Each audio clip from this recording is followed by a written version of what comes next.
Hi, my name is Sara Watson. I am the Parent Division Chair for the Ohio Association of Gifted Children. And I have with me today Beth Wilson-Fish, who is a former OAGC Vice President, a longtime gifted teacher of K-1 students, and she's now a consultant with various school districts in Northeast Ohio. Welcome parents. This is the first in a series of videos that the Parent Division is planning, where we're going to discuss various questions, common questions that the OAGC gets from parents. Now, as I was telling Beth a few minutes ago, one of the most common questions that I get from parents is something along the lines of, I have a young child, my child's not in kindergarten yet, and I feel like they're pretty advanced for their age, but I'm not really sure what I should be doing to support them. So I invited Beth here to talk to us a little bit about her perspective on this question.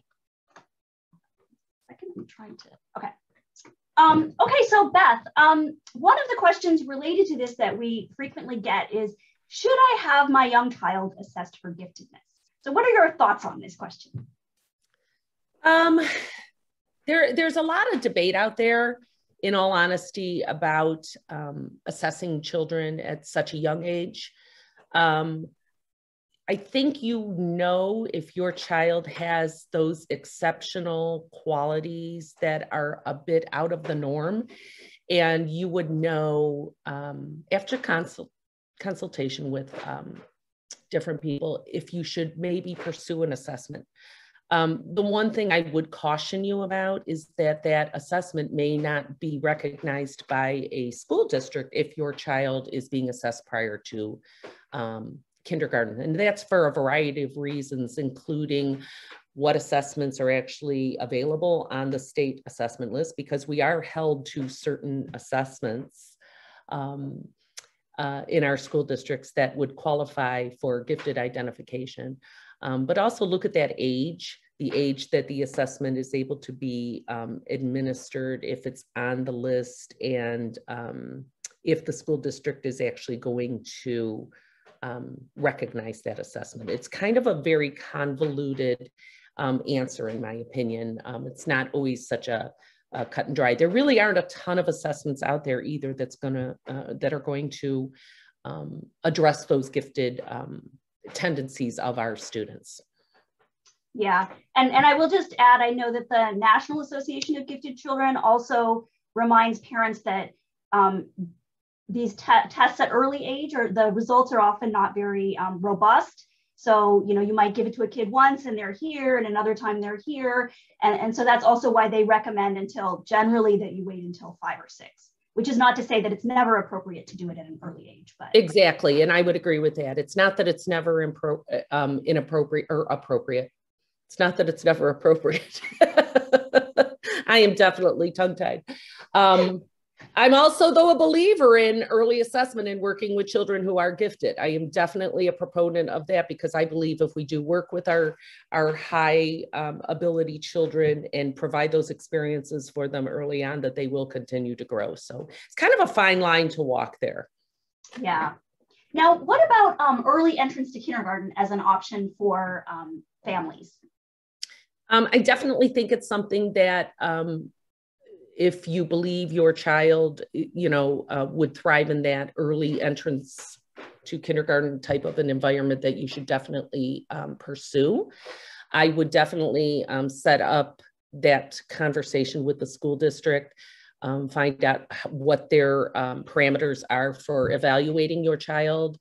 A lot of districts will push back a bit on the social emotional piece, where I have to be honest, I have not really seen our children who we put into kindergarten a little bit early. I really haven't seen that struggle, to be honest. So look at the assessments that are administered, look at what qualifies a child for early entrance. Think about when your child's birthday is.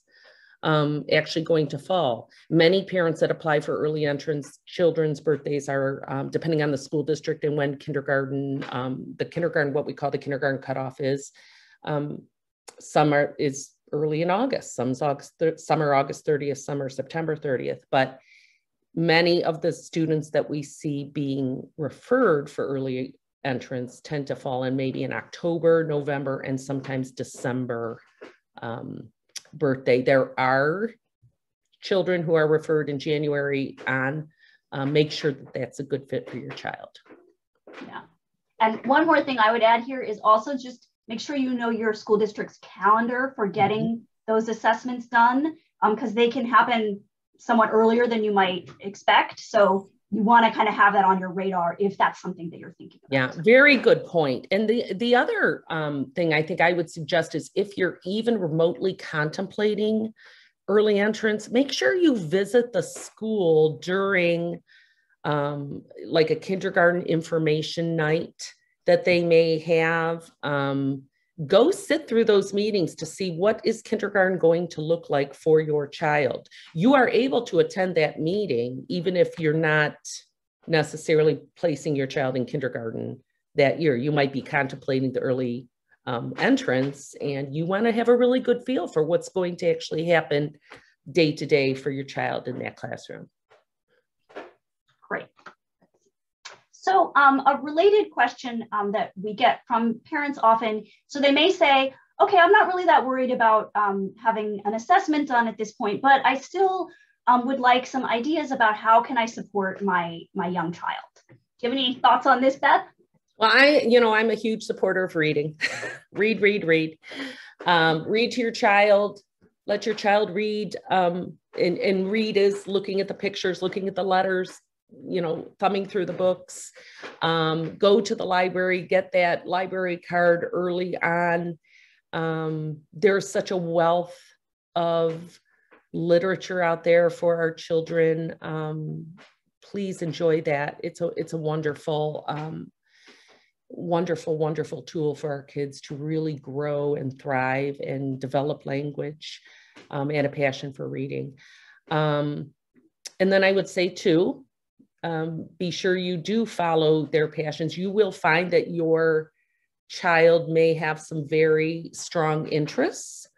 I've talked to parents who, just recently, a parent whose child is just enthralled with ABC books, has already mastered the alphabet and all at a very, very young age because of the passion they have for those books. We see kids with passions for dinosaurs, trucks, the bulldozers. I mean, we've all seen our kids, they can name like 47 kinds of dinosaurs by age 3, right? Yeah. I remember, teaching kindergarten and having the joy of teaching identified gifted kindergartners, for years, really opened my eyes to seeing some of these very intense passions that our children may have. Nature is another one, animals, bugs, identifying bugs. I have learned so much from my kids that I have taught. Make sure you definitely let them lead you, yet provide some other experiences as well, because we don't want our kids to be just, knowledgeable about one topic and all. But that is a clue too. If you have a child who is so passionate about these things, nurture those abilities and those passions. Yeah, no, absolutely.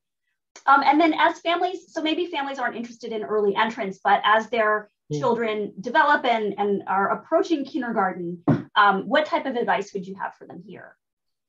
I think the trickiest thing here for us is that always, while Ohio is one of our very progressive states when it comes to gifted education, we don't mandate any kind of service here. We do mandate that children are identified, but not the service portion, which means that we can identify a child or your child may be identified, yet we don't necessarily have to do anything formally with your child until, or not even until. Ever, There is no until, but some districts you will find do not start till maybe second grade or third grade, or some I've even come across don't start anything until fourth grade. And then what does that service look like? What is going to be provided for your child? So I know many parents that have struggled with this, having a child identified in kindergarten, and our teachers are wonderful and they will do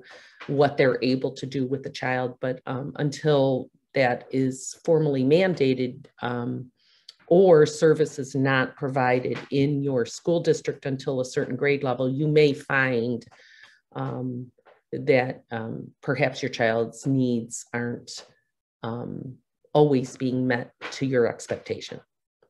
Yeah, service can be just kind of hit and miss. It really just depends on what resources your district has and kind of their willingness to provide those kinds of services. Yeah, so I agree absolutely with Beth. Like, try to, as you're approaching kindergarten, if you're kind of thinking down the road, try to get a sense of what services will be offered at what point. And I think that'll put you in the best place possible. Yeah. Okay. All right. Final thoughts, Beth, on advice to parents of young children? Well, be your child's advocate, but know that it is a fine line. You don't want to be that parent. It's very hard. Build that relationship with the school.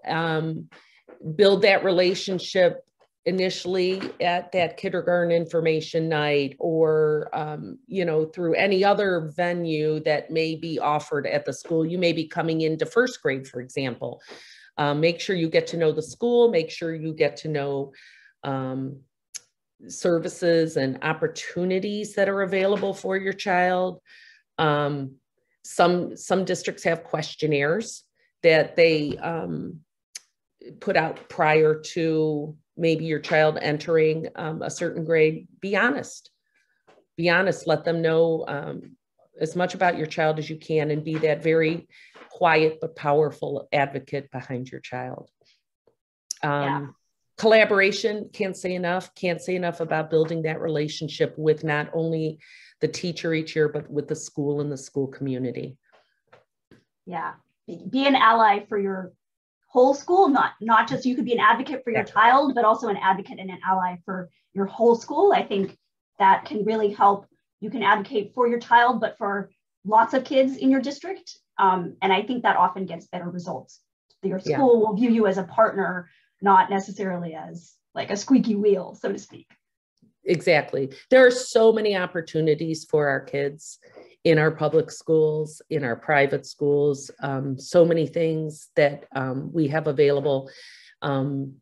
Watching your child grow through the years is a true joy. And every year is an adventure. So take advantage of that and celebrate that with your child. Yeah. I know they grow up so fast, says the mother of a now middle schooler. So how did that happen? All right. Well, thank you so much, Beth.